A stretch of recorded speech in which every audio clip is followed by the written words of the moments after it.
sugarcane.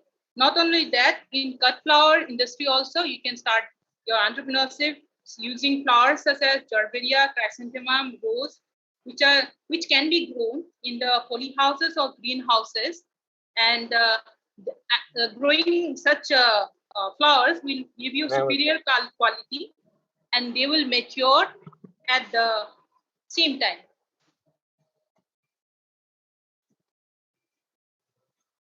So now I was in Assam Agriculture University doing my PhD program.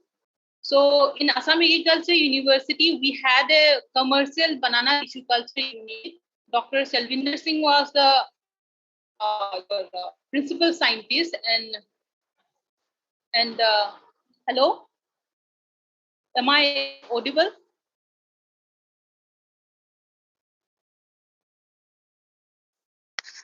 Yes, you're okay. We can hear you. Yeah, actually, it's heavily raining out here in Jorhat. So I'm thinking the net is cut or what. So, okay. So I'll continue. So in the banana tissue culture unit in Assam Agriculture University, what technique what we are using was the micropropagation for tissue culture. Using those technique from a single rhizome, multiple number of plants were regenerated, and you can see there are lots and lots of plants were generated which were hardened, and they are of equal age. So these were the techniques we have used for commercial tissue culture unit at Assam Agriculture University. And benefits of doing micropropagation in banana tissue culture was that large number of plants of same age were generated. Why same age? Because if a farmer want to purchase those saplings, they have to have the equal age, because it will be easy for them to cultivate at the same time as well as to harvest it. And from a single rhizome, banana plants tissue culture will give around 150 number of plants which are of virus free. And the time and cost is very effective, because they take usually 2.5 to 3 months from initiation to your hardening. And the commercial tissue culture lab at Assam Agriculture University, they generally produce 10 lakh saplings per annum. And one sapling, they sell it at rupees 10 or 15, which is very effective. And now you can imagine that how much profit you can earn doing such tissue culture technique. So if someone want to start this kind of work, they can get trained themselves from already existing labs, and they can start their own, taking the help of help from taking money from government.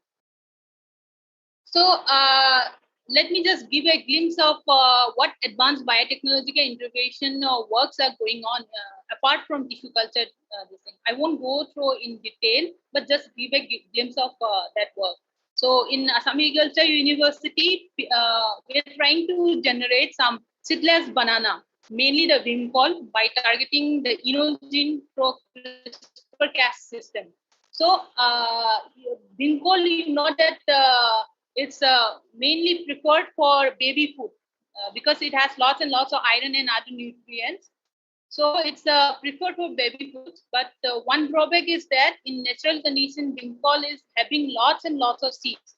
So this challenge we are taking, and we want to make this banana Vimcol seedless through CRISPR-Cas technology. So apart from your banana tissue culture, there are other areas also, such as medicinal plants. We have traditional medicinal plants of importance that can be used for tissue culture. Here I'm sharing my experience, which I worked during my MSc program, where I tried to multiply roots of ashwagandha plants through tissue culture technique. This ashwagandha is very much famous, and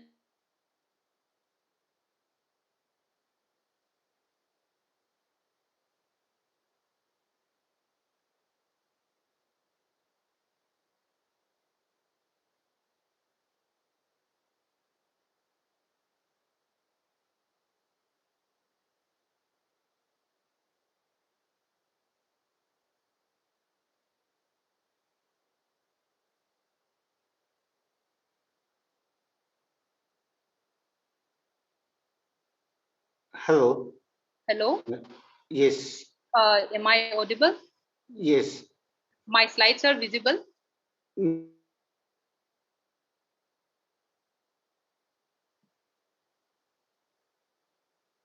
Hello. Slides are not visual, so you Okay, have to share again. I'll share again. It's heavily raining outside. That's why network is, I Yes, think. that's why. I'm very sorry for that.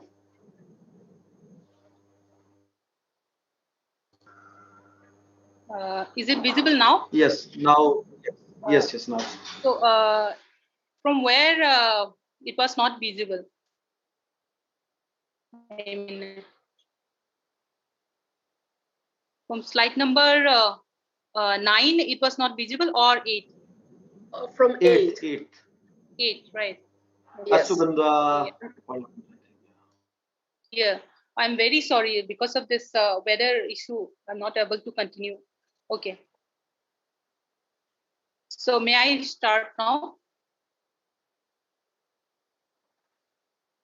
Yes. Okay. So during my MSc work, I was working with ashwagandha multiplication of roots using tissue culture techniques. So I'm just giving some examples that you can learn the techniques of tissue culture and train yourself. Maybe if even a farmer or any people interested, they can train themselves and start their own work. Now the benefits are obviously it will take duration will be short, and a similar type of chemotherapy, that is one root which is taken from a same plant will be maintained at the controlled environment, and they will give will be the more cost effective with good quality control. Now let me just focus on the large scale cultivation. How, without going for tissue culture techniques, also you can go for large scale cultivation and start an entrepreneurship or train other people. So CSI NEAST have started an aroma mission, and which is now at the phase 2. And Dr. Siddhartha Sekia is the principal scientist of aroma mission CSI NEAST. And the objective is to bring more areas for plantation of important medicinal plants, which is the lemongrass, citronella, galenga, bujolokia, pachauli, ginger, or longa, kakumar longa. So this important medicinal plants can be grown in large areas, which will provide technical and infrastructural support to the local farmers or growers all over the Northeast India. This aroma mission is situated in many states of Northeast India, mainly the Nagaland, Assam, Mizoram, Manipur also, and which will also give the value addition to essential oils and aroma ingredients. And the main aim of this aroma mission is to relate the science and technology developments in the field of medicinal plants to the end users or the clients or to the farmers, to give benefits to the industry as well as the society, which will give business opportunities to the rural peoples for their quality, life quality enhancement.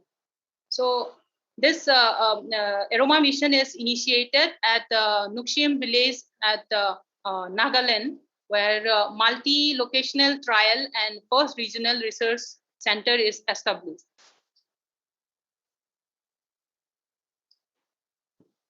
So with this, I would like to end my presentation here.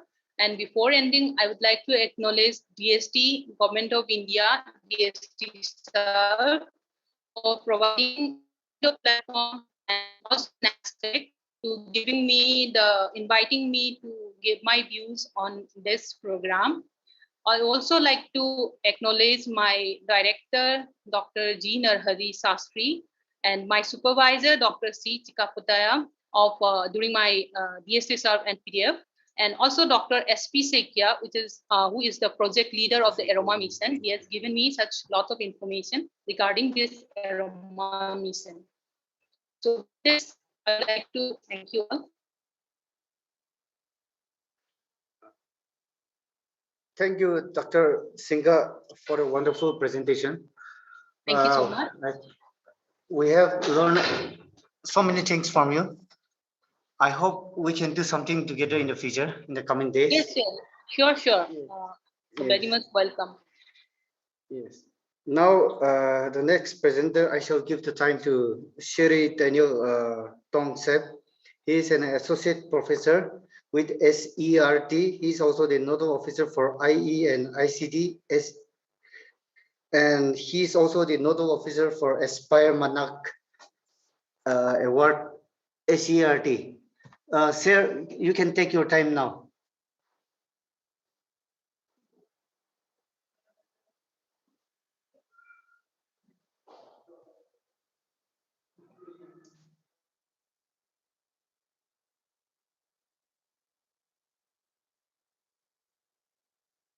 Sir?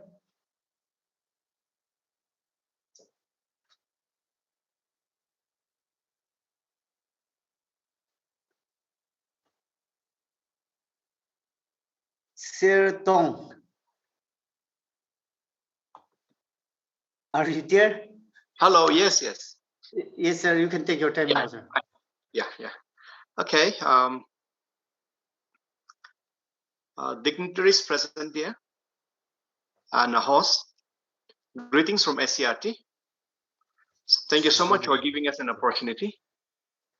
And Kateri, you can start sharing the screen from the side, the slides. Yes. Give me 1 minute. Yeah. SCRT stands for State Sir, Council can you of see Junior now? Nutrition Training. And Yes. published in 1979. Yeah, we can go to the first slide. Yes. Sir, give me time. Yes, sir. Yeah, okay, yeah, great. Yeah, thank you so much. Yes. Yeah. So basically here, we are engaged with the 4 broad areas, functions of framing curriculum and syllabus for elementary level. Like whatever is there that comes in a form of the policy through NCRT, eventually it falls on our shoulder here to frame a curriculum and syllabus.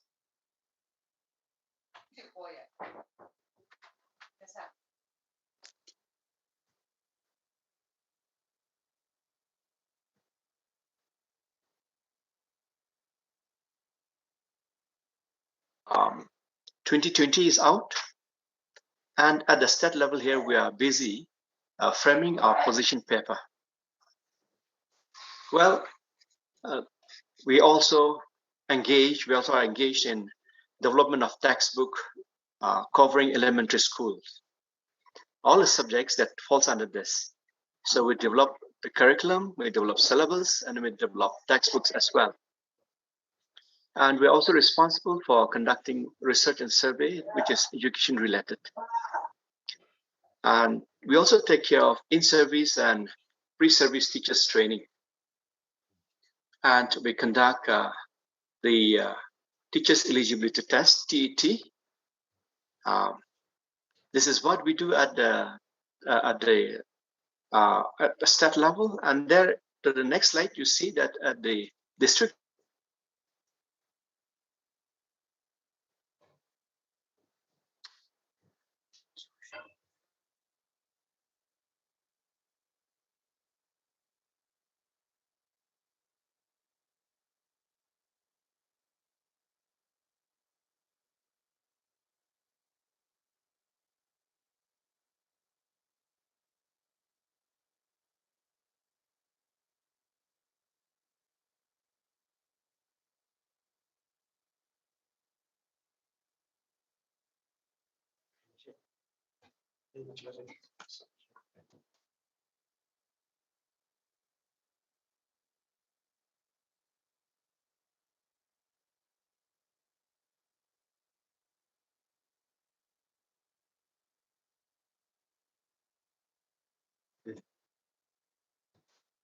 Hello, sir.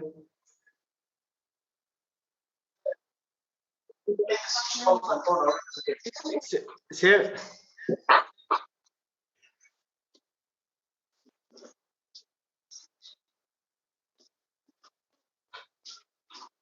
Hello, sir. Hello. Yes, you're back online, sir. Yeah, very sorry for the connection. So that is what we do. That the diet at the district level takes care of the DLED courses. We call it a Diploma in Elementary Education. And then we can go to the next slide. We also have a SBTE in the next slides. Yes, we have the SBTE called the State Board of Teacher Education. This board is responsible for the teacher training program that is triggered in the diets, especially for diploma in elementary education, that take care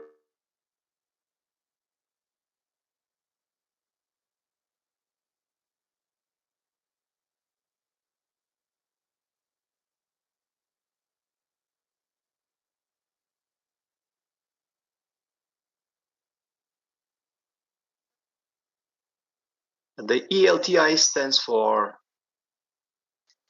yes, can we go to the next slide? Yes, thank you. ELTI stands for English Language Teaching Institute.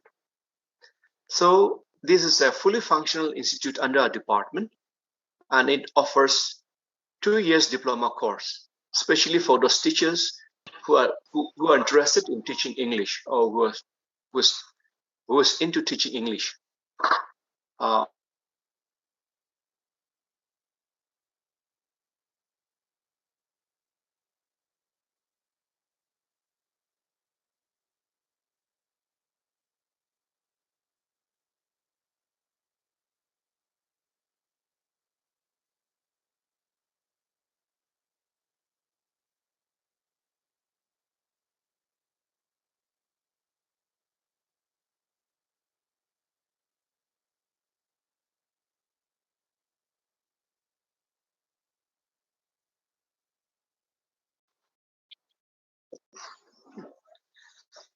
Yes, cement is specially meant for the principals, headmasters, and head teachers for improving their skills in management and in planning. So in the next slide,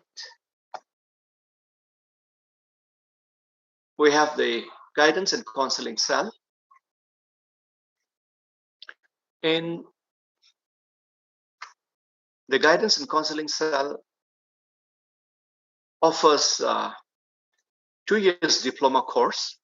Initially, 6-month course was there, but now, as per norm, we have extended it up to 2 years.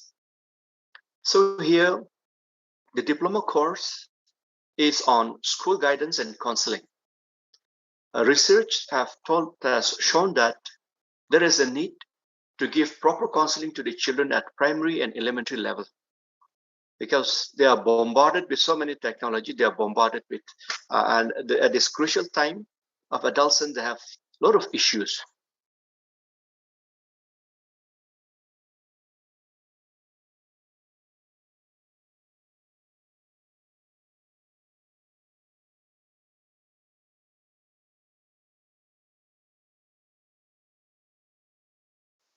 Can we go to the next slide, please?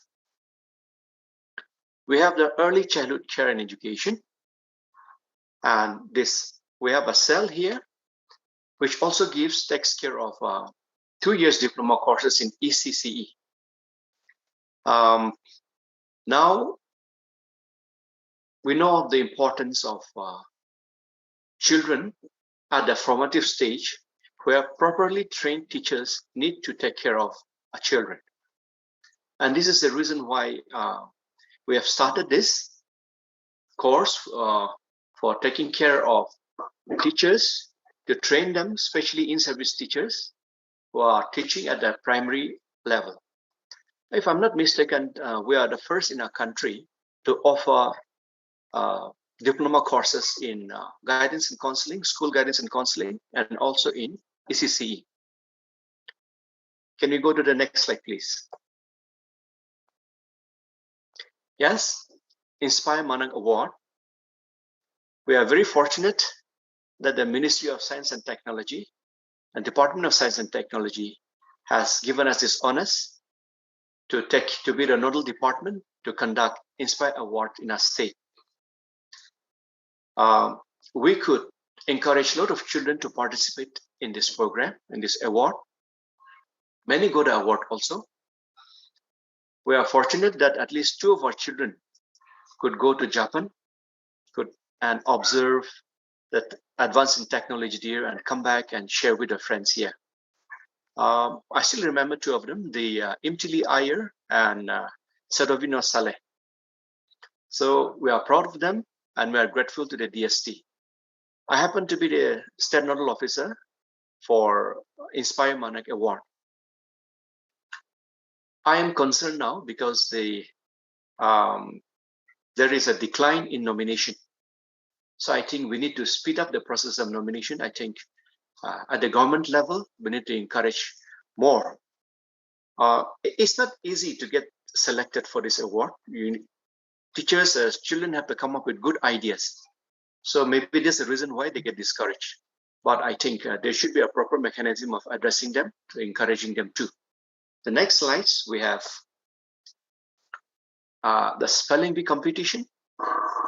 Yeah, ACRT in partnership with the Fountain Club Kohima have conducted a series of spelling bee competition. It's important that the English of our children, the learning of English language is consolidated well. And that's the reason why spelling bee competition is there. And due to pandemic, we could not conduct a spelling bee competition this time. But in the near future, we expect more of this competition too. Next slide, please. In the next slide, we have the SEL. We have a cell in SCRT taking care of activity and competency learning. If proper learning is to take place, the competency of the child should also develop in each concept. Now, for the competency to develop well, a proper system has to be addressed. And SEL system happens to be one of the best type, which we have adopted. This is very successful in Chennai, especially the Chennai model. Now we have a SEL model here. SCRT has developed all the relevant activity papers, charts, modules, and different materials. And now it is implemented in more than 437 schools. This was funded through the SSA. We can go to the next slide. We have a host of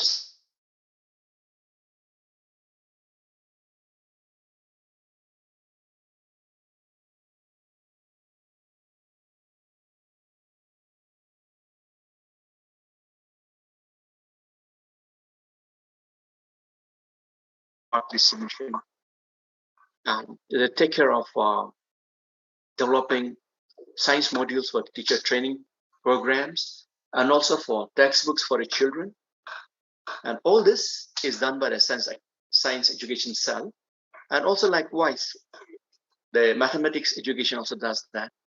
The same goes with the English and ELTI and the social sciences and the core areas. Each subject experts, they take care of this. So we have a different cell for each of these, from science education, math education, then English and ELTI, then social sciences. Then we have a teacher training cell that takes care of the training teachers, keeps a record of both training teachers for long-term and short-term courses. We have the evaluation and monitoring cell that takes care of the evaluation and also monitors. We have a LO and NAS, we call it a Learning Outcome and National Achievement Service. Well, This is very crucial because this gives us this cell gives us an opportunity to know about the health of our education system in our state and even in our country. The National Achievement Surveys, the present cell here in SCRT has participated in all their activities, and till now they are doing a good job. So we're able to know where our children are having problem, which school is having problem with which subject, and so on. And it gives us a feedback and to prepare our training modules according to the weaknesses and strength of our children after the survey, looking at the result of the survey. Yeah. Next, we have the life skill and NTP, National Population Education Program. Our children also needs to be equipped with basic life skill. This life skill techniques and so on, the cell takes care of coming up with modules to help the teacher to be implemented in the schools. We have NEP, National Education Program, National Education Policy. They have a cell that takes care of the policy that comes in the form through the NCRT, and then further refinement and activity to be conducted, and NEP is done by the cell. We have the next slide. Population education and adults in education. Yes, this cell takes care of coming up with modules in consultation with the medical department and the national programs, which they get tied up with. They have come up with different modules and packages for the adolescents, especially for our school. And these packages are usually given to the teachers. They are trained, and it is in the form of a handbook, and teachers find it useful to give counseling or to conduct basic activities with the young adults, call it the adults in education. Next is the heritage studies. The Naga heritage studies. We are very proud that we Nagas, we have a very rich cultural heritage. And that's the reason why we have introduced the heritage studies. And the cell, which is taking care of Naga heritage studies, have come up with a series of textbooks from class 1 to class 8. We have come up with books, all of 15 tribes, different tribes, dialects. All the language officers came together from school education, and they work with our cell from this Naga heritage studies, and they came up with textbooks. If you have an opportunity, you can visit our website, or you can visit a department and have a look at this materials. We have a research cell that does the usual research work and surveys. And we have ICT and IE cell. Here, we have reason to be thankful to the ministry, the ISRO also, for enabling, giving us an opportunity here to bring EduSat to our department. We could set up SIT, Satellite Interactive Terminus, in around 17 places, schools and EBRCs. But we could not get it triggered. This will require a special intervention of the ISRO and the NISAC, because the scheme is not functioning right now. But eventually we hope that we'll come up with we'll get a better package. The inclusive education, the ICT and inclusive education, the cell here got a boost this time because of the studio, which was commissioned recently by our former commissioner secretary, our principal secretary, Manukul John. So we are fortunate enough to have a studio there. So during this pandemic, we could come up with around 37 videos, which we could upload in the YouTube, so that it will reach out to the differently able and the persons with disability. Yes, we have the TET cell. a teacher eligibility test cell, and they have conducted test on eligibility test, but recently we could not conduct any so far. We are waiting for a green signal from the government to go ahead with another TET. Yes, we have a textbook and curriculum cell. They take care of they make sure that all the different cells develop textbook which is at par with the NCERT textbooks. And firstly, the curriculum is developed in this concept. Then eventually the text syllabus they are developed. And after the syllabus is developed, then the textbook gets developed. But there's a halt on this because a new 2020 NEP has come up, education policy have come up. So we are waiting for a new curriculum and textbook syllabus to come. Then only the new textbook will be developed. We have a Hindi cell that takes care of the Hindi subjects and the textbooks. We have the Diksha and the Nishta cell here. I'll end up with Diksha and Nishta here. But here, Diksha, it's a very important that they play a very crucial role here. This Diksha cell have energized the textbooks of class 5 to 8 of our Nagaland textbook of class 5 and 8, so that it will add quality to that learning. Today, the Diksha app is highlighted in our Morung Express. So you can have a look at the newspaper and see also, you can Google and see how to make use of the app using a mobile and so on. It is already there in a newspaper. I'd like to request you to have a look also. And basically here Diksha stands for Digital Infrastructure for Knowledge Sharing. This is completely free. It is a national platform for school education. It is an initiative of the National Council of Education Research and Training, NCERT, and the Ministry of Education. So we have NISTA here, which is the National Initiative for School Heads and School Teachers. It is a holistic advancement. It is an initiative to build capacities of teachers and school principals at the elementary stage. Well, I think I've consumed quite a lot of the time with interruption here and there. I'm very sorry for that. I'll wind up my talk here today from here. I'd like to request the members, one and all, to visit our website, at our SCRT Nagaland website, and also to visit our department as and when you are free. Yeah, thank you so much. Thank you, sir, for the presentation. Most of us, we hardly know what your department is doing, but with your presentation, we have come to know that a lot of things is happening in the educational sector within the state in the development of education sectors. Thank you, sir, once again. Okay, you're welcome. Now, for the next presentation, we have Dr. R.K. Mittal, who is an associate professor, IIT Govt.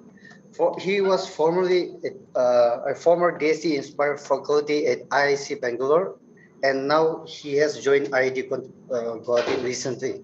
So, Dr. R.K. Mittal, sir, you can take your time now. Yeah. So, can I share my screen? Yeah.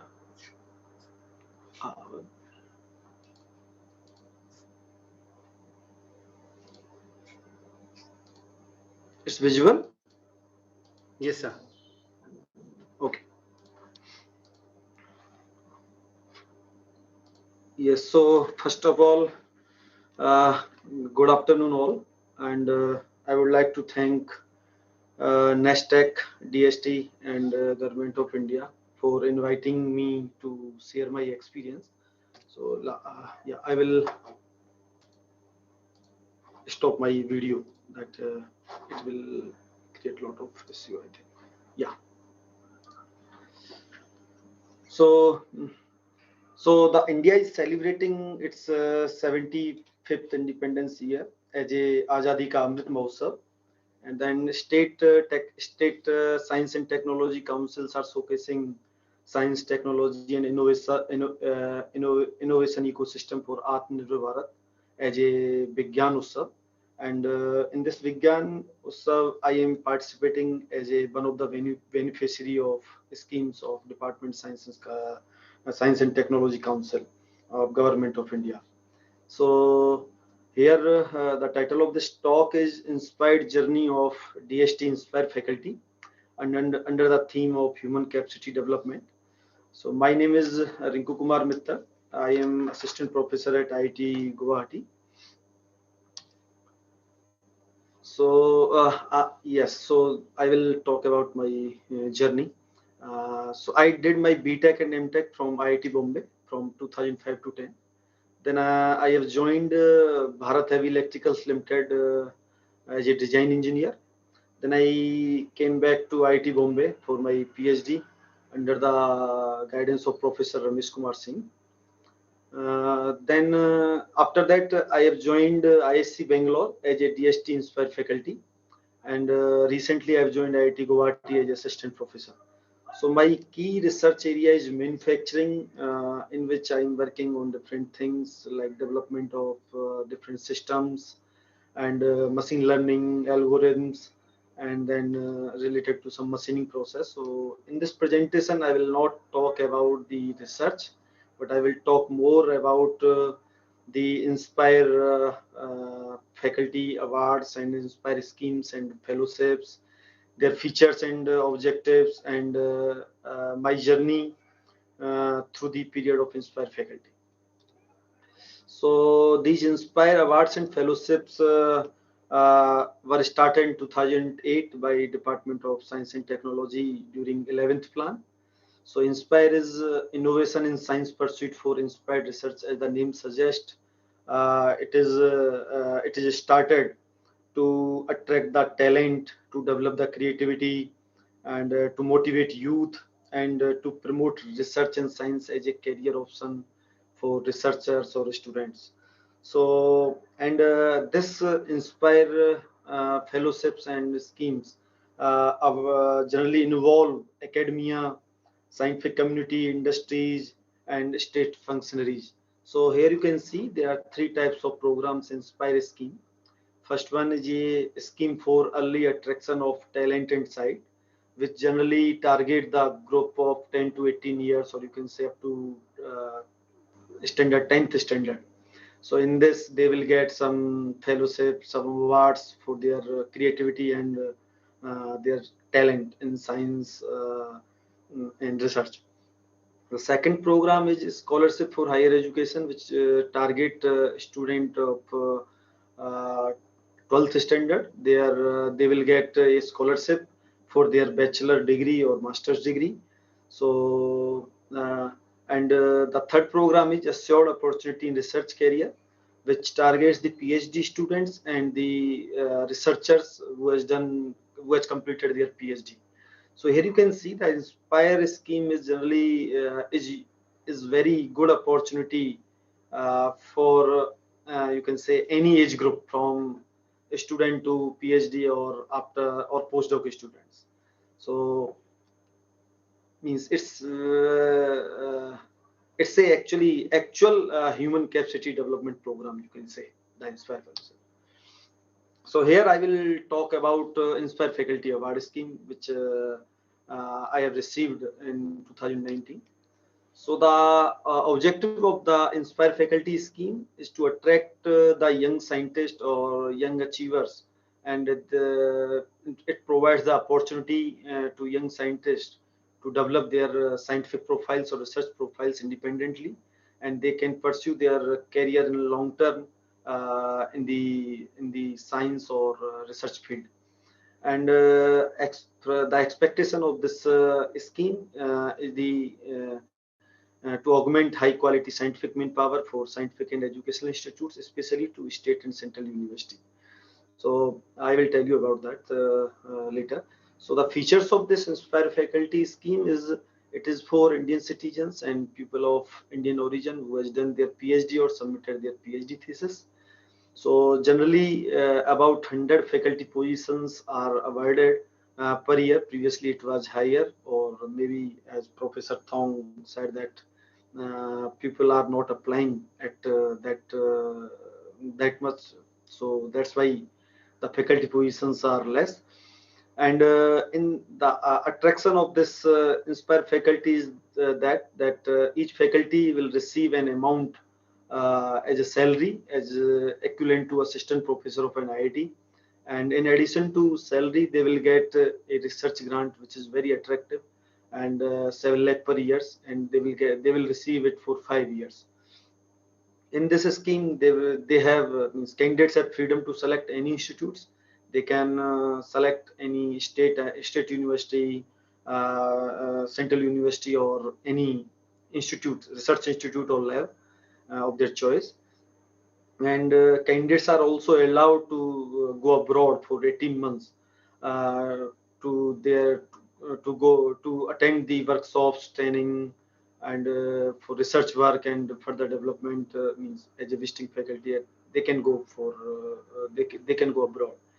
And in this, they during this faculty award, they can also write proposal to different funding agencies, and they can implement that product in their institutes, host institutes. And this research grant, and during this faculty position, if they receive any permanent or regular position in anywhere in India, they will get the research grant for next remaining years, and they can also work on their project. So I will tell you about my journey during the Inspire faculty. So generally, the announcement of this faculty scheme comes in September. So in September 2019, I have written a research proposal which have 5-year research plan, and it is expected that research plan should have quality, novelty, and independence of research. Then after submitting the research proposal in November, they have done first shortlisting. So it is solely based on the quality of research papers and your achievements. Then they will see your previous academic record, and they will more focus on research proposal. And after that shortlisting, they will call for you interview. And interview, they means my interview held in December at INSA Delhi. So it was like 5 to 10 minute presentation in front of 3-4 members of interview panel, and more focus is on the research proposal, what I want to do in 5 years, and more focus on quality, novelty, and independence of research. So after that, so it was expected that result will come in January 2020, but due to pandemic, at the time the pandemic has been started, and at the same time I got a postdoctoral fellowship in France, and the condition was terrible in Europe at that time. So I think project was cancelled, and I did not means I could not complete the paperwork or other things, and I don't want to go to outside at that time. So at that time, I think that government of India will not give the fund for this Inspire scheme because of financial crunch at that time. So then in May 2020, they announced the result of this faculty scheme, and at that time, this scheme, this award is a boon for me. And then my journey started to further to select the institute and other things. So after when the result came, then we have to select the institute in 3 months, and to join the institute in 3 months. So at that time, so I started the work. So I selected some institute of my choice. I have applied to IITs and ISC. I've contacted the head of departments of concerned departments. I've sent my CV and research proposal. Then they called me for interview.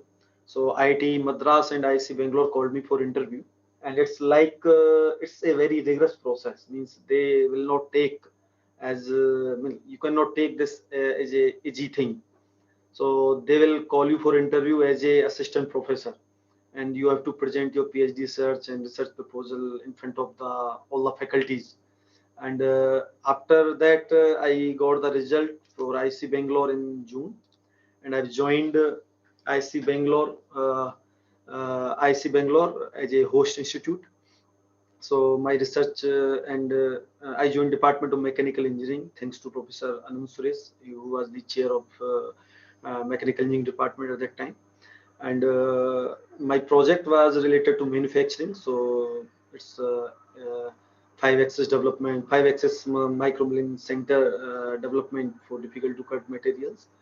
So it was expected from most institutes, and IC Bangalore provided me the office and lab space, and I have access to all common institute facilities such as computing, library, other things, and I have also access to state-of-art experimental facilities of IC Bangalore. During this time, I have collaborated with department faculties and the faculties of other departments. I have also collaborated with international faculties from Professor Hrd from UNCC, University of North Carolina, and I have worked with CSIR NAL lab which is in Bangalore, and different industry. So during this faculty position, you can teach courses, and you can also supervise PhD and MTech students, but it depends on institute. So I was not allowed to supervise PhD students, but I can take MTech students as with other faculties. So what are the benefits of this faculty Inspire faculty scheme is you can do your independent research. You don't have any teaching load. Means it's up to you. You can teach course, but you don't have any obligation to teach or supervise the students. So you don't have any teaching load or administrative load. You have funds to buy consumable and equipments for your research, and you can also hire a project staff for your research work. So I will tell about my host institute IC Bangalore. So it was established in 1909 by Jamshedji Tata.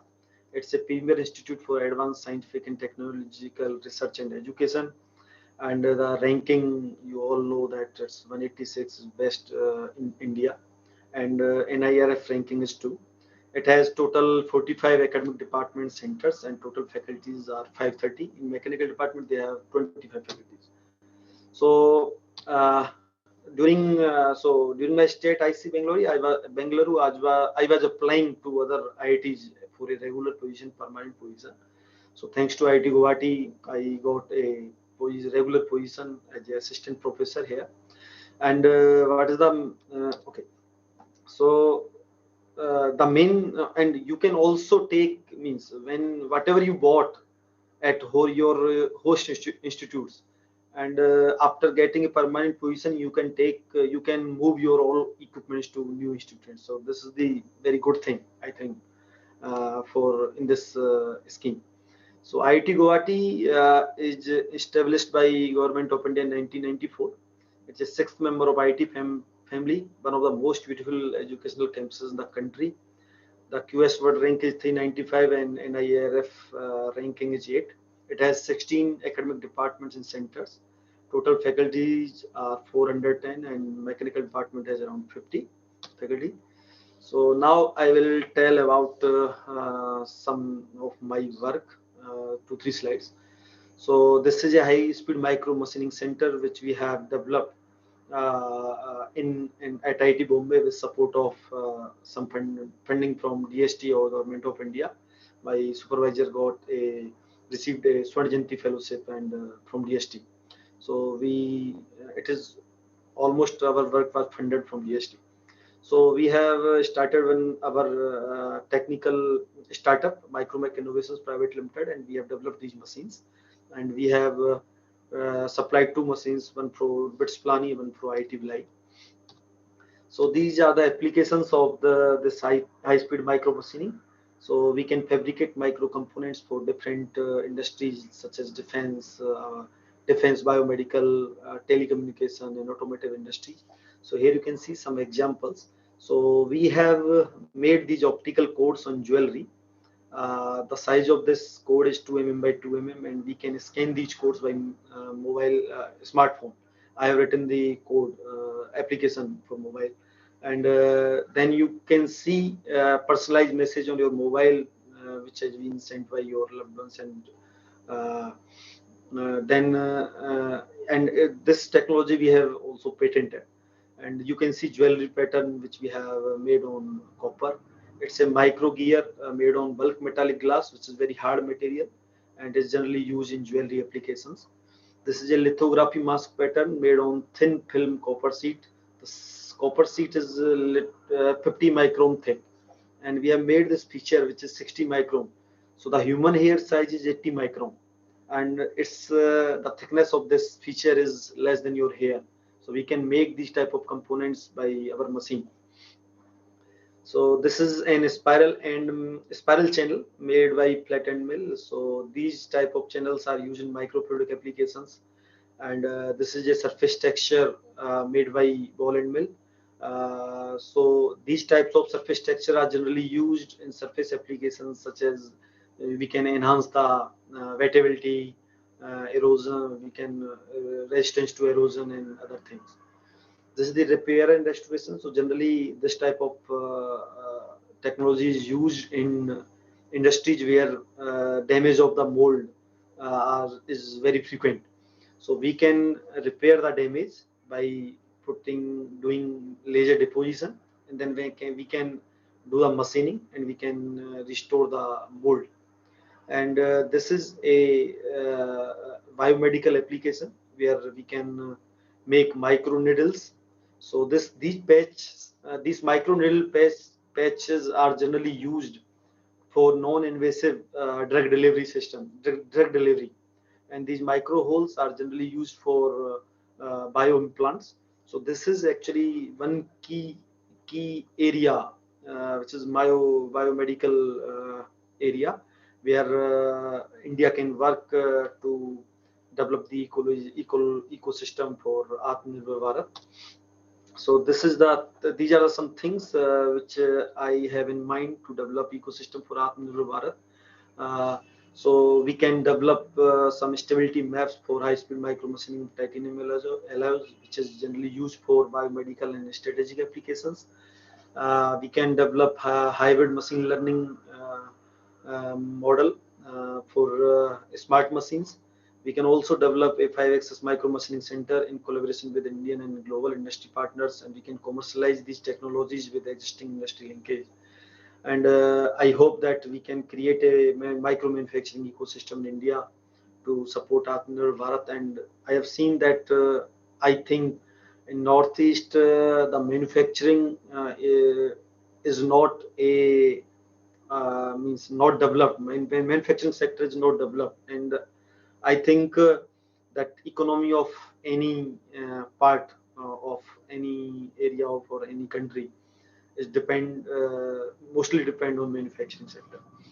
So I think we can develop this ecosystem in every part of our country. So this is one software I have developed this is for manufacturing. We have a patent of this machine, which is we have developed for Seat tires. It's actually removing the clogged rubber from the vent of the tire mold, and we have patented this technology also. And I am working on this micro needles with the help of MSD Welcome Element Trust. So I think that for Inspire faculty, the support from host institute is very important, and career development of Inspire Fellow. And IISc Bangalore has provided great support thanks to Professor Anand Suresh and Professor Kaushik Viswanathan at IISc Bangalore. So I conclude this thing that we can conclude that Inspire scheme is a very good scheme for human resource development for those who are looking career opportunity in research and science area. So I thank Department of Science, Technology and NESTEC for giving me this opportunity. And if you have any query, you can contact me at this email ID. This is rkmittal@itg.ac.in. Jai Hind. Thank you. Thank you, Thank sir, you. for sharing your experience think- with. Oh, sir. Yeah. Thank you. Thank Hello? you so much. Yeah. Thank you. Yes. Yes. Thank you. Thank you for sharing your experience with the Inspire Awards and your current works with us. Yeah. Thank you. Thank you. Thank you, sir. The next presentation, we have Samati Rongsenlemla Imchen IFS. She is a conservator of forest, Northern Territorial Circle, Department of Environment, Forest and Climate Change, Government of Nagaland. Ma'am, you can take your time now.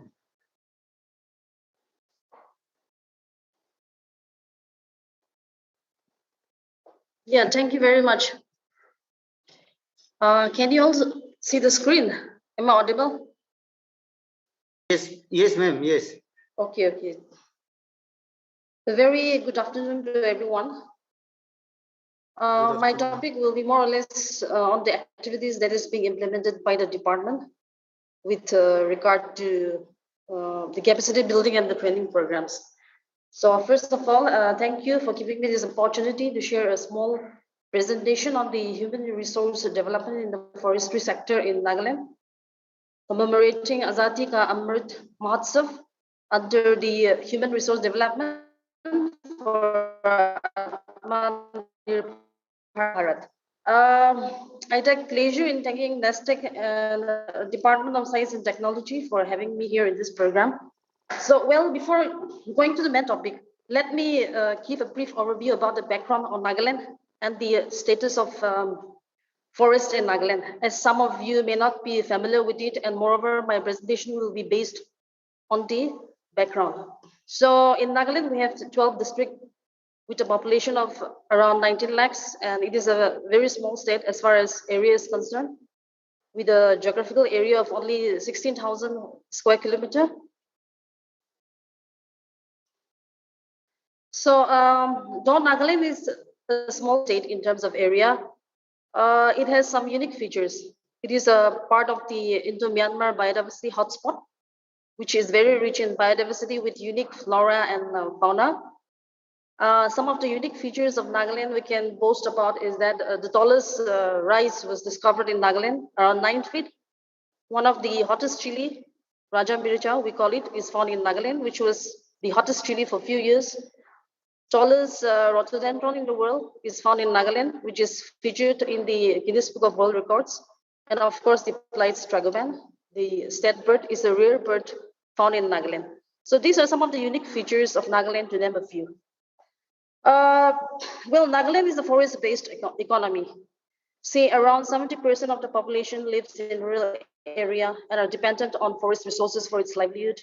And here comes the challenges on how to mobilize and develop the rural-based economy community on how to conserve the forest in a sustainable way.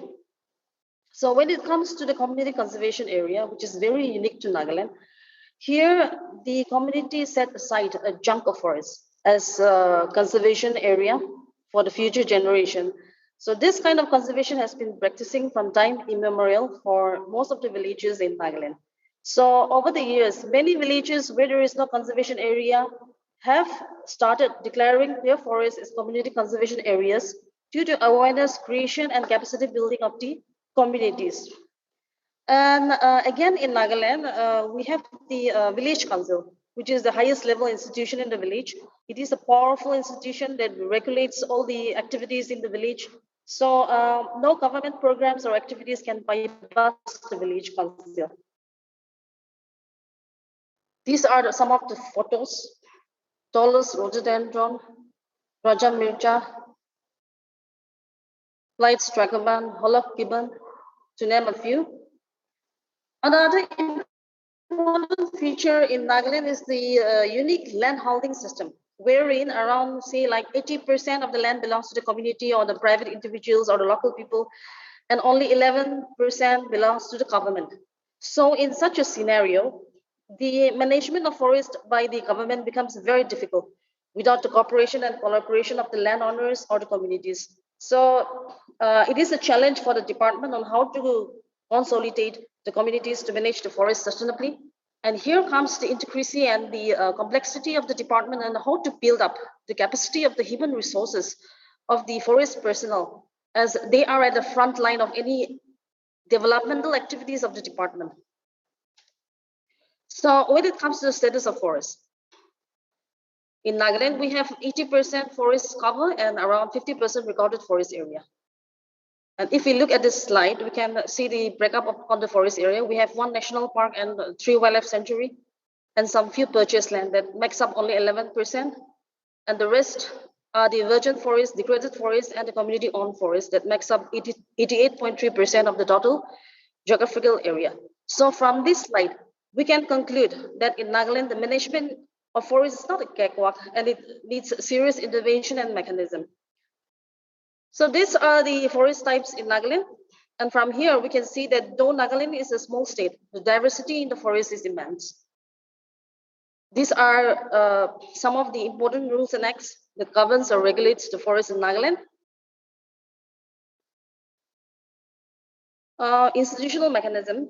In order to manage and regulate the forest in a sustainable way, besides the government and the forest department, we have important institutions which are indispensable, such as the village council, the village level institutions, the NGOs, the student bodies, apex bodies, and of course the churches.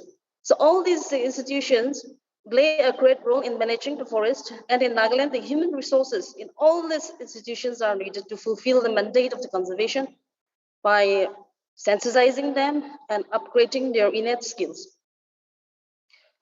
So developing this important institution is quite a challenge.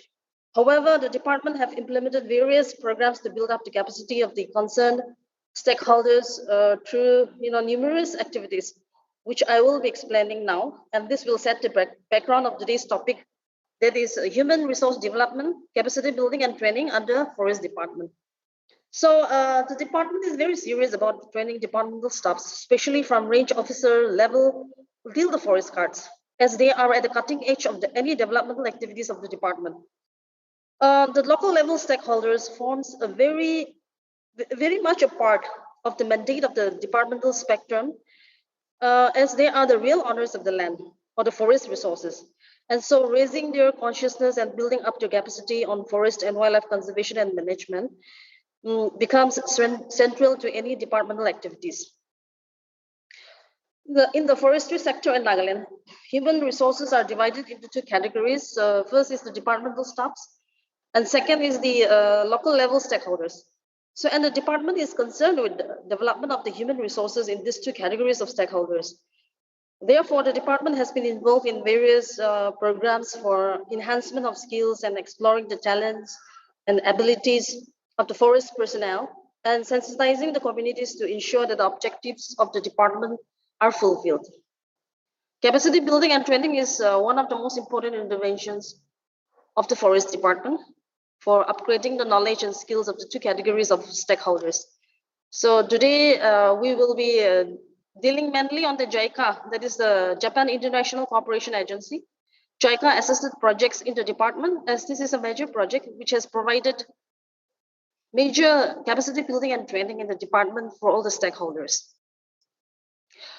For the forest personnel, besides training provided by the department is supported by the JICA added project under the capacity development for forest management and training of personnel in the state of Nagaland, in the State Forestry Training Institute in Dimapur.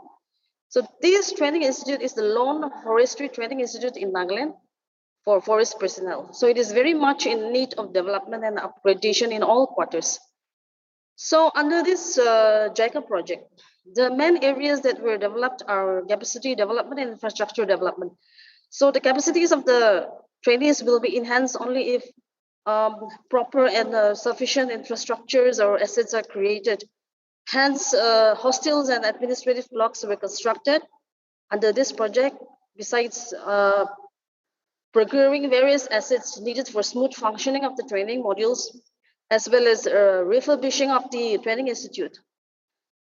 Induction and in-service training for 6 months were conducted along with refresher courses field training on survey, nursery management, microplant exercises, forest protection, wildlife, so on and so forth, were conducted.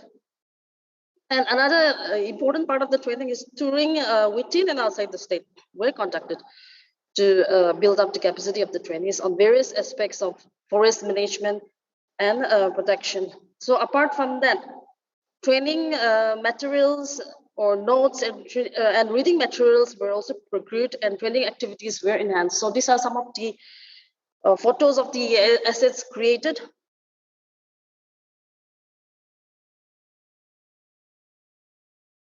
Training photos and tour photos of the trainees.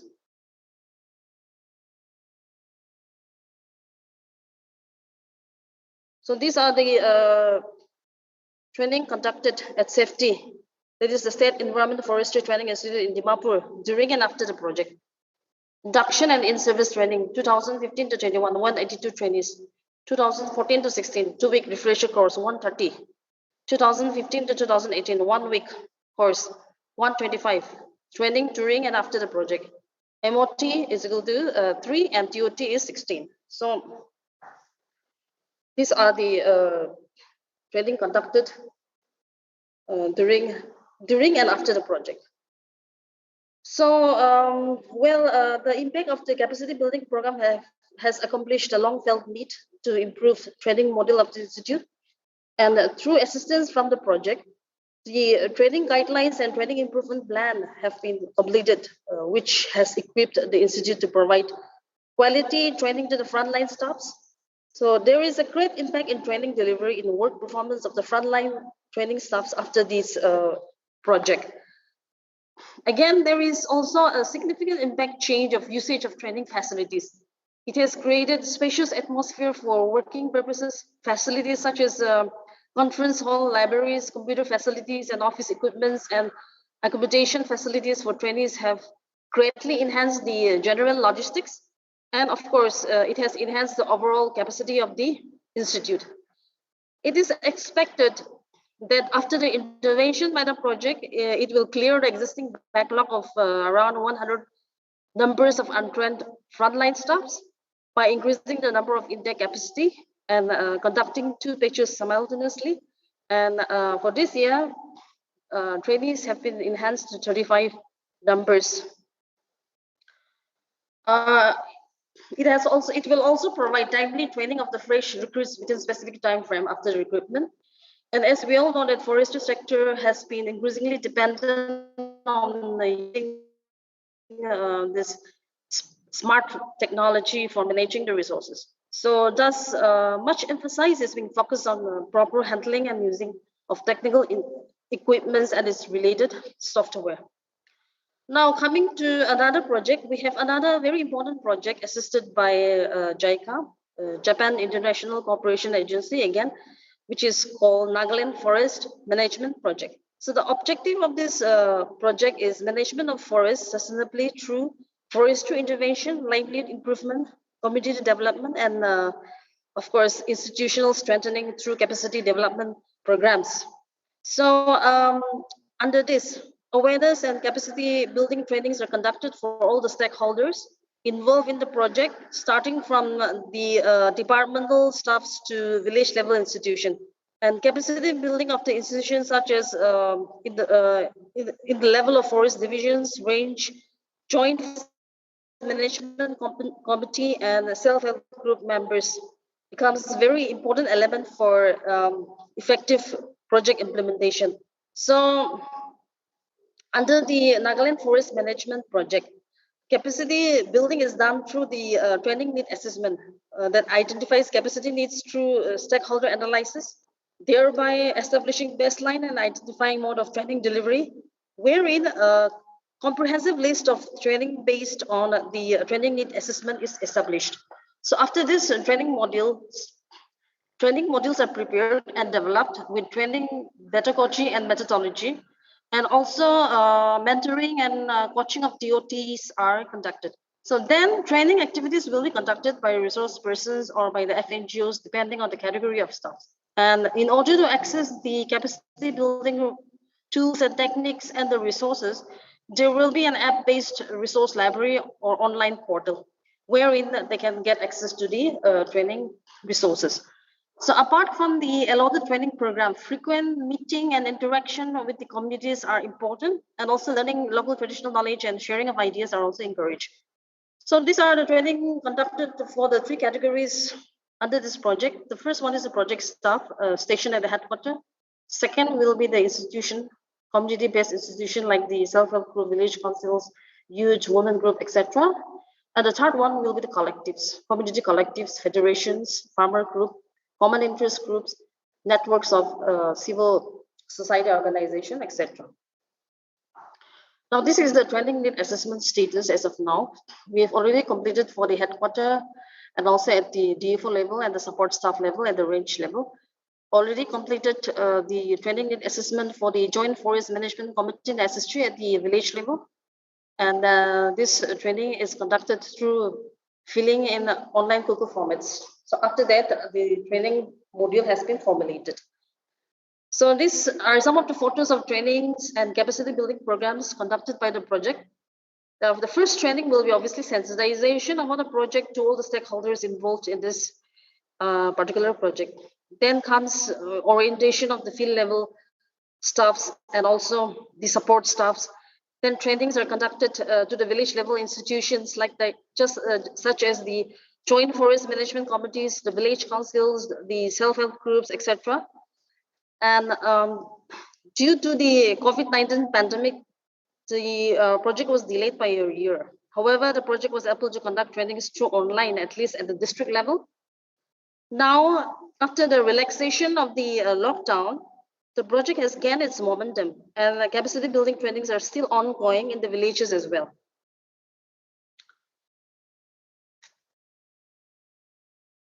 These are some of the photos of the training. And this table shows the training which were already conducted over the last 1.5 years.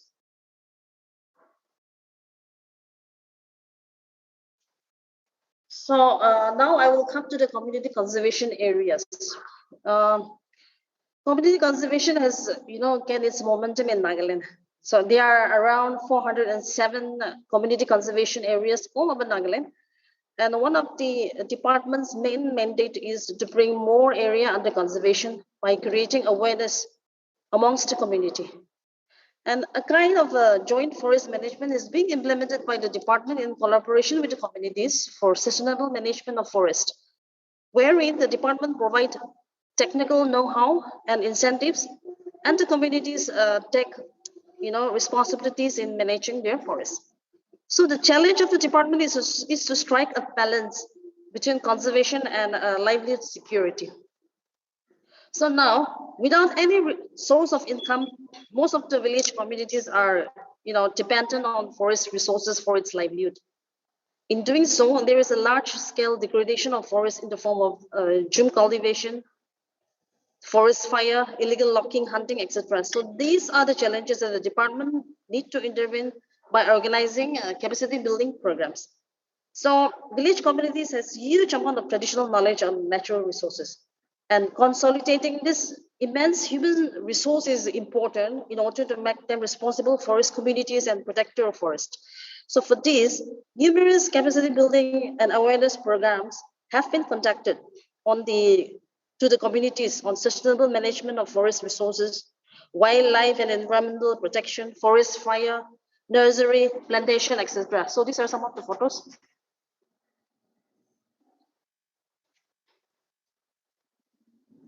So under the awareness generated by the department, the village communities are taught and trained on how to construct and raise nurseries so that they understand the value of plantation. So these are some of the photos of community forest nursery. Another important target groups are the school students or the children, who are actually the future generation, and they act as the emissaries of change. So under the capacity building program, students are also engaged in raising nurseries, in cleanliness drive, and also enhance their awareness on the bad effects of plastics. So several schools and villages are declared as plastic free by the department to raise their consciousness on discouraging single-use plastic, which is bad for the environment. So these are some of the photos of the cleanliness drive and plantation.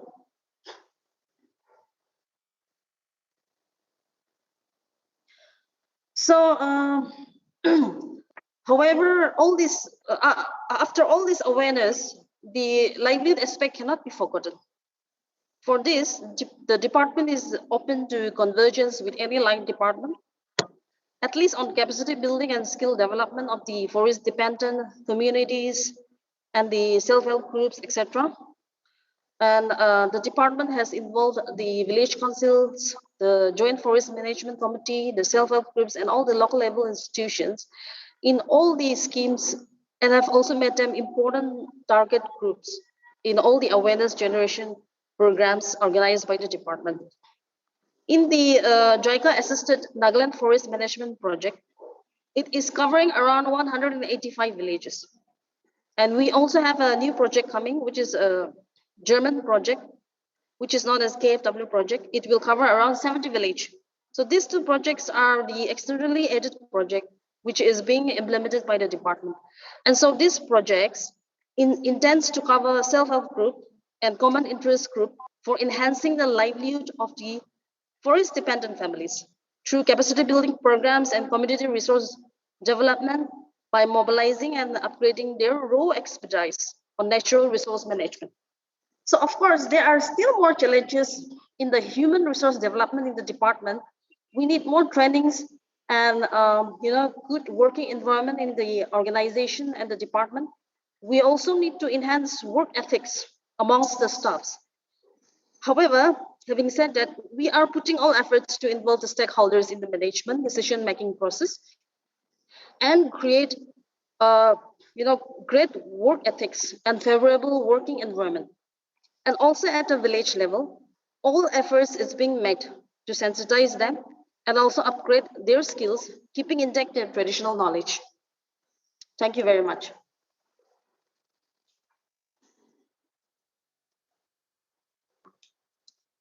Thank you, ma'am, for the presentation. We have learned a lot about your department activities. Now, I shall give the time to my colleague, Kekuno Lutu. He shall share a little bit of what the State S&T Council Nagaland is doing.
Well, a very good afternoon. Greetings from Nagaland Science and Technology Council once again. Now I shall take you through a very brief highlight, a very brief glance of the Nagaland Science and Technology Council in respect of the human resource development, the efforts, the initiatives that we have taken up. In fact, in this presentation, I will be highlighting more on the platform, the opportunities, the facilities that we have in Nagaland Science and Technology Council, where the students, the stakeholders, the researchers can come forward and get the benefits. So to start with, I will just highlight a little bit the basis of what exactly this institute is all about.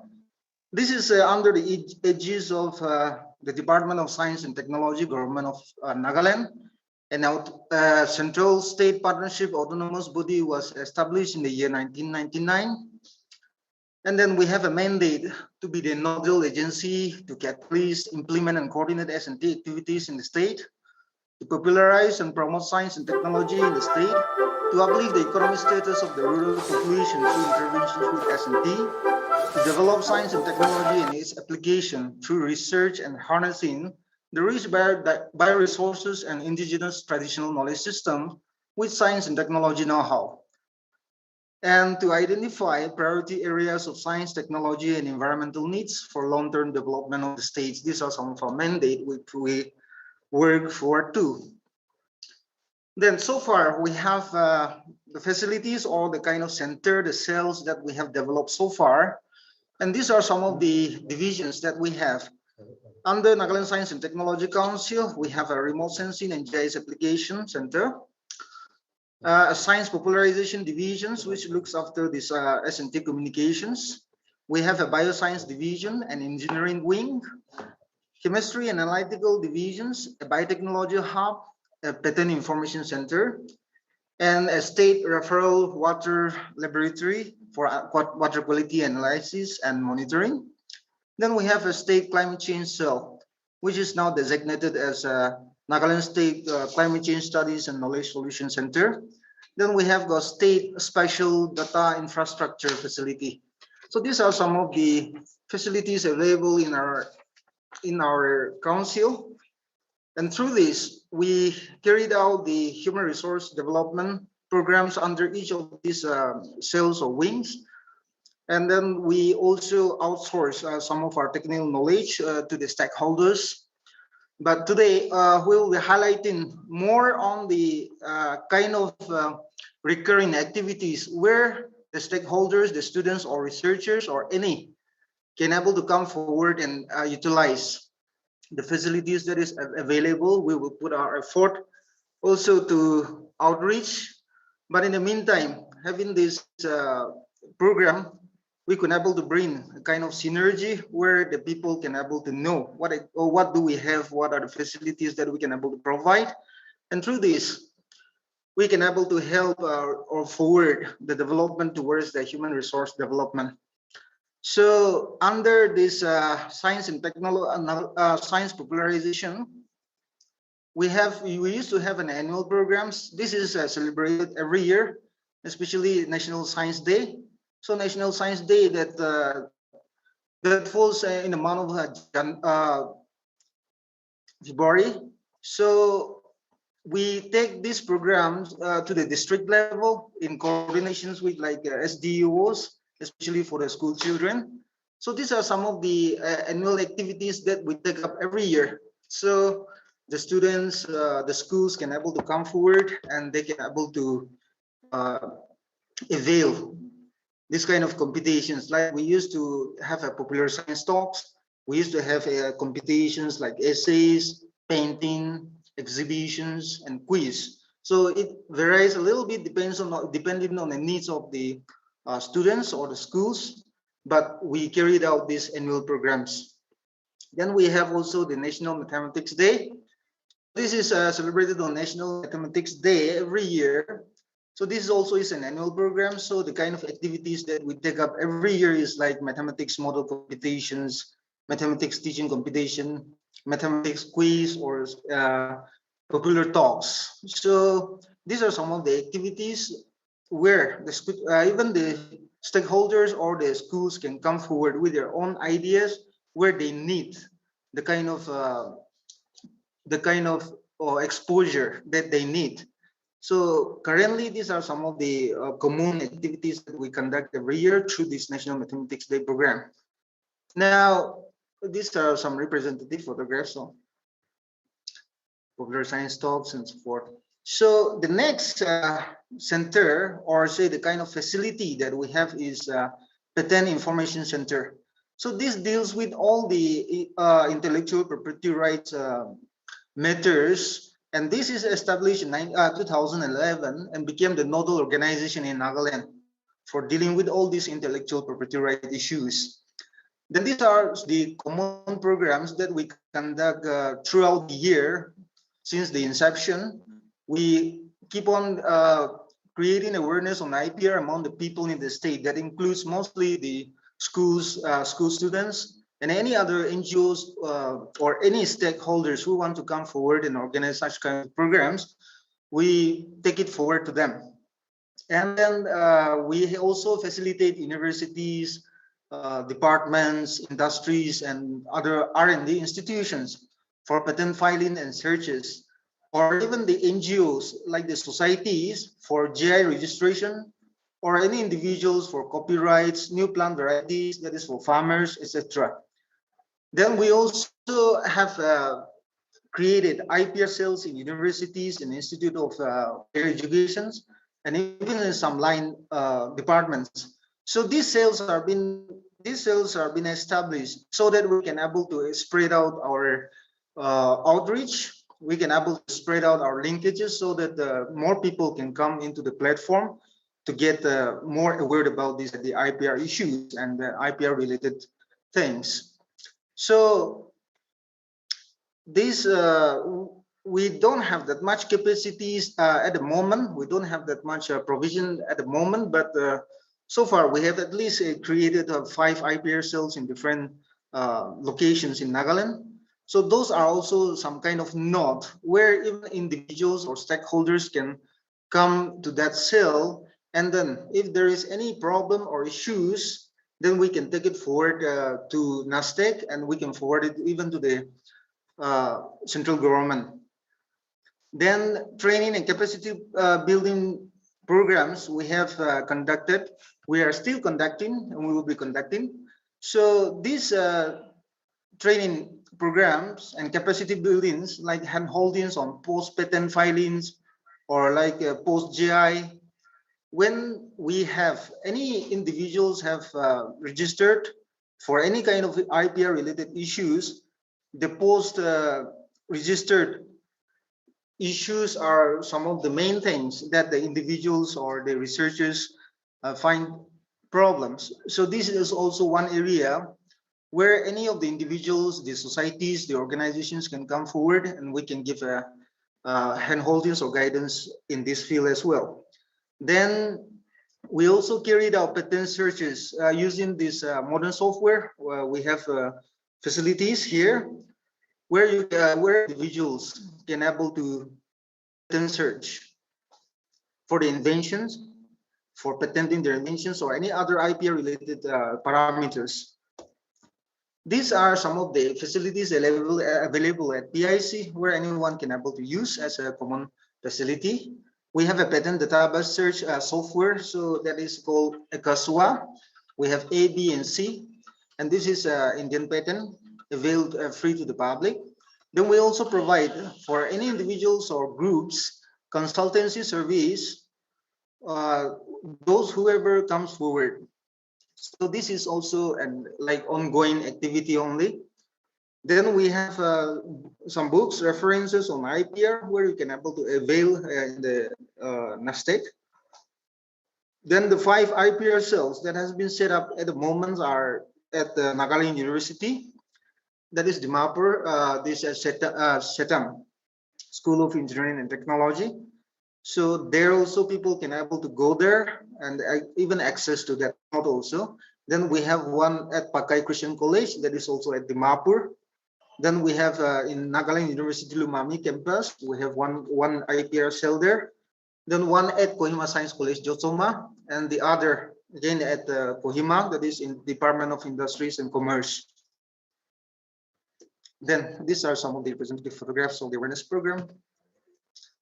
Then we have a Biotechnology Hub that was also established in 2011, funded by DBT, Government of India. So these facilities is a kind of instrumentation facilities, especially for students, scholars, and then researchers, where they can able to come in and use the research instrumentations.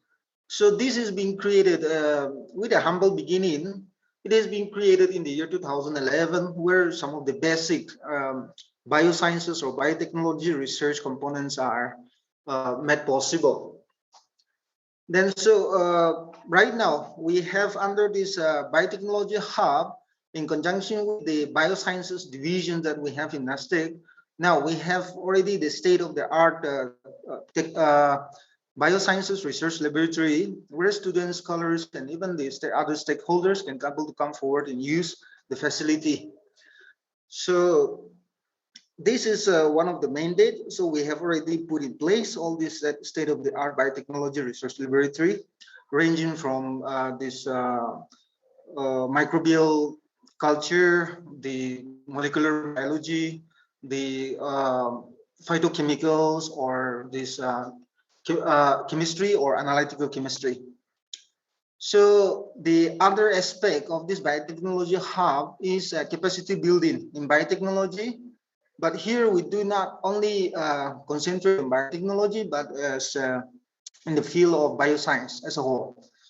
So we also facilitate and promote applications of biotechnology on a kind of like indigenous bioproducts, because we all know that Nagaland is very, very rich in this indigenous bioproducts, as our former resource persons have already talked about even the bioresources, because we fall into a very rich biodiversity hotspots of the world.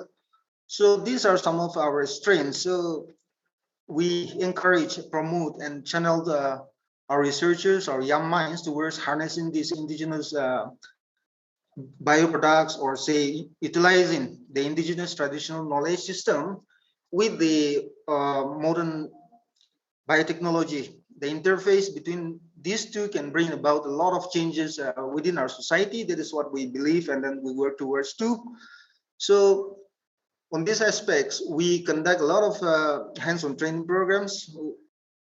We also give out this guidance, career guidance, and also the platforms to carry out small project works and then conduct small research activities. Then this another mandate of this hub is to develop human resource in the field of research, especially, and innovative entrepreneurs in the field of biotechnology or in the field of life sciences. So these are some of the ongoing regular programs that we conduct through this hub, along with the bioscience divisions. So we will conduct summer and winter training, where the undergraduate students or even the postgraduate students can able to come and conduct their own small research project using the facilities. So these are mostly, while we have the facilities, these are almost like free of cost. Anyone can come forward with just some kind of maybe like nominal consumable charges, maybe there, but we have on a regular basis, based on need basis, we used to conduct summer winter training. Then we have projects and dissertations, where students can come forward and conduct their own projects or dissertations for the masters or any other degrees. Then apart from this, we conduct outreach programs. This is basically and kind of awareness programs, or say like demonstration programs, where we go to schools, especially the higher secondary science stream schools, and also the secondary schools. Then we also conduct short-term hands-on training, like for 2-3 days or maybe a week, where we can able to concentrate on a specific technology or specific research methodology. So based on the kind of divisions that are available here with us, like because we have got a water laboratory for water quality testing and monitoring. There also we conduct hands-on training. Also we encourage projects, and also on biosciences divisions, where this where we have. Excuse me, can you hear me? Am I audible? Yes, yes, Okay. yes. Okay, Yes, okay, you are. thank you. Okay, so on this short-term hands-on training, we conduct some kind of specific programs, like maybe in the field of molecular biology, or maybe in the field of biochemistry, or in the field of microbiology, or in the field of analytical science, like testings, water quality testings, or even the kind of expertise and the kind of resources that we are available with us here in NASTEC. We outsource those kind of things based on this short hands-on training. Then also we give research guidance and supervisions to students and scholars as per the availability of our expertise here in NASTEC. So students and then the other, I mean, any stakeholders or scholars can come forward even in this area. Now, these are some of the, an example, like we have mentored some of the higher secondary school, BLIS, that is a biotechnology lab in senior secondary school. This is actually being granted by Department of Biotechnology, that is Government of India, where some of these schools have already, established their BLIS. So they give a grant of, say, for example, like 20 lakhs to develop their lab facilities. We guide them, and then actually this BLIS program perhaps is not ongoing, but some of the schools already got the facilities out here. So this also can be on a shared basis. Some of the nearby schools can able to go and share these kind of facilities being created. Then this is live representative photographs of the training demonstration. Then we have a state climate change cell. So this is under the National Mission on Sustaining Himalayan Ecosystem. So this is as par with at par with this national action plan on this climate change. So we have got a SAPCC, so under which almost all the states have the state climate change cell under the funding of Ministry of Science and Technology, because two missions are given to this Ministry of Science and Technology, that is National Mission on Sustaining Himalayan Ecosystem, and NMSKCC, so National Strategic Knowledge on Climate Change. So these two, under this program, we have this state climate change cell, which started in the year 2017, and later on, we also have incorporated the state, Nagaland State Climate Change Studies and Knowledge Solution Center, which is envisaged under the SAPCC, included in this cell. So now we have this a cell or a center properly functioning, and these are some of the Hrd activities that undertakes within this center. So basically, climate change awareness programs are being conducted on a regular basis. Then we have stakeholders, consultative meets, we have the workshops or media campaigns. We have different types of competitions based on the themes of climate change. Then in recent years, we have webinars and trainings. This includes trainings of the trainers. And then we also have kind of social mobilizations. So this is, in fact, we can say for a period of 5 years now, but hopefully this will be extended and we can able to carry forward some of the initiatives that we have taken up. So these are some of the basic activities that we're taking at the moment. So carrying forward, as our former speaker has already said, the capacity building programs, these are under the, the scope of even this cell or center. So we would like to perhaps collaborate also. We will like to coordinate, collaborate in a more aggressive manner so that we can able to bring a kind of change that is required for the state also. So some of the, activities and the programs that we have conducted under this center is like media workshop on climate change reporting. This is for the, this is for media persons. Then stakeholder consultation meeting for Nagaland. This has also been conducted. Then climate change awareness programs for students, CCAPs. So this is a kind of sub-programs coming under this center. Then we have competitions like photographic competition, exhibitions on climate change awareness and all. Then also we have got training programs. This is based on level. We have got level 1, 2, 3, and 4. So these levels are actually the modules are being, is a common module given by the Ministry of Science and Technology. So we have conducted some of the levels already. Then like orientation programs for climate change adaptations. This is for senior government officials of Nagaland. So some of the other stakeholders are yet to be covered. Hopefully the other stakeholders covered very soon. Then like social mobilizations, we conduct different forms of social mobilizations. So it could also be based on need basis also. So we even go to we conduct some kinds of even PRA like in up to the village level. So these are some of the initiatives that we're taking up at the moment. Then this is an example of a webinar. We have conducted numbers of webinar already. Then media campaign to address the climate change, vulnerability. These are some of the programs for capacity building here in the state so far. Then also workshops on vulnerability and risk assessment. So we have conducted this already, the VRA for the state of Nagaland. But still, I think some kind of this review or revision have to take place. But based on the current VRA, these kind of workshops and the awareness programs are even given to the stakeholders.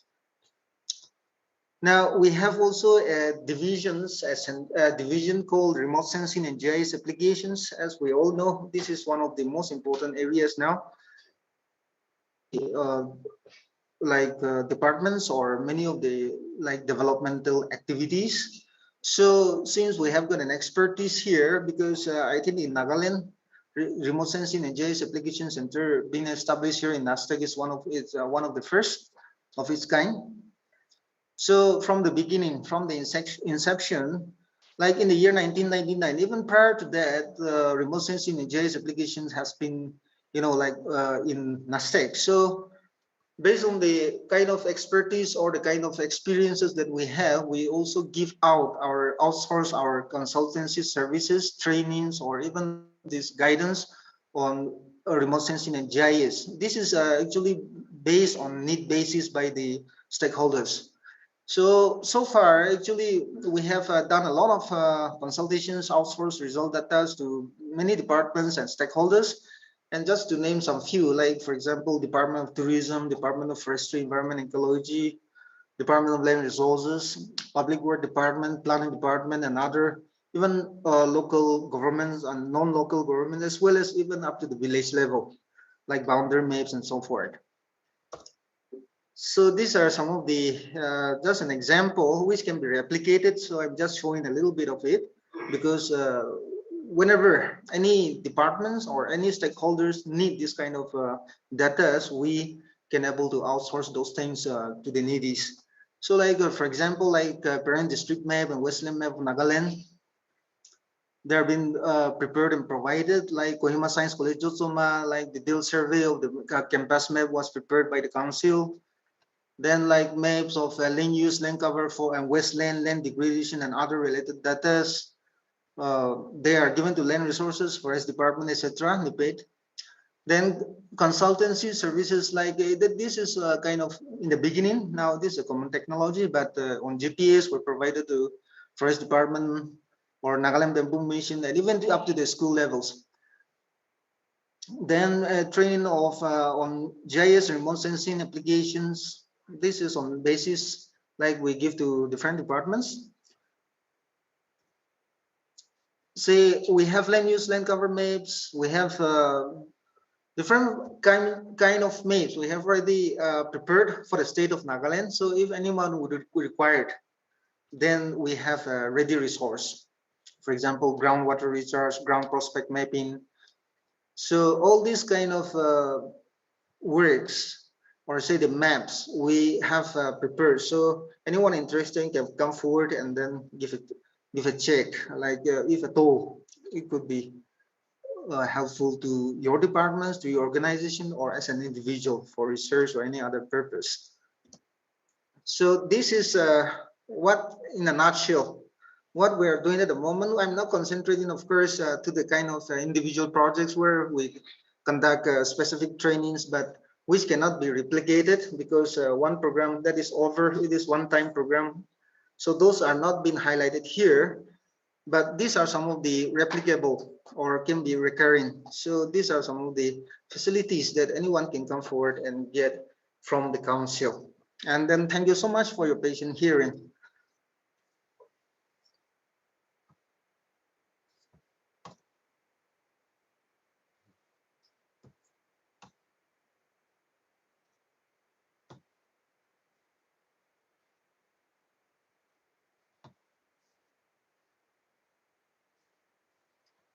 Well, okay, so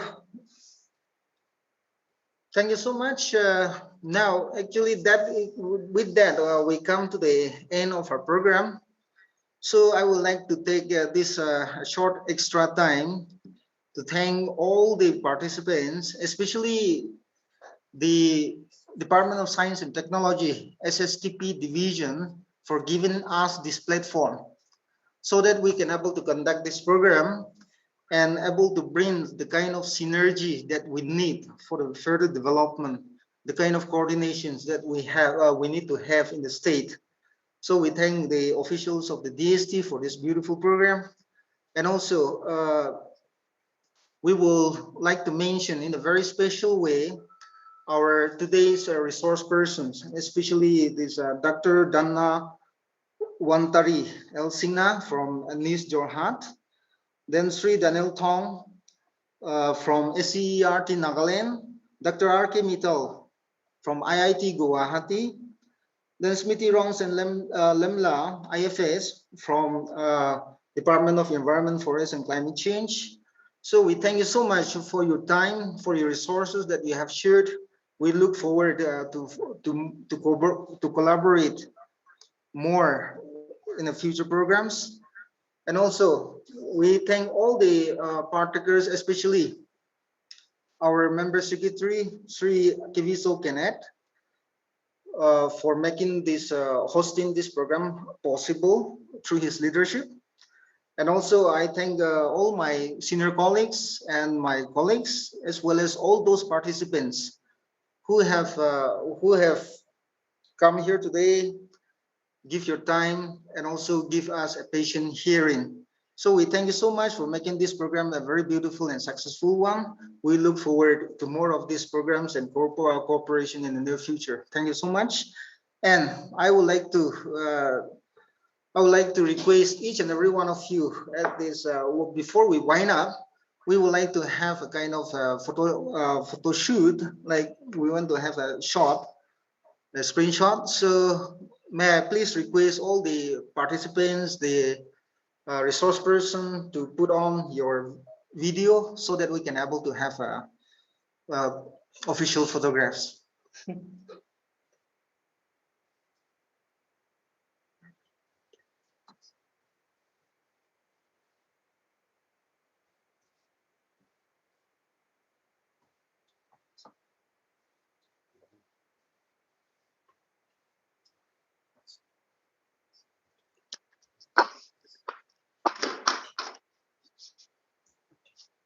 Well, okay, thank you so much once again. Thank you so much. We will see you again. Okay, thank you. Thank you. Thank you so much. Bye. Thank you all. Bye-bye. Thank you so much.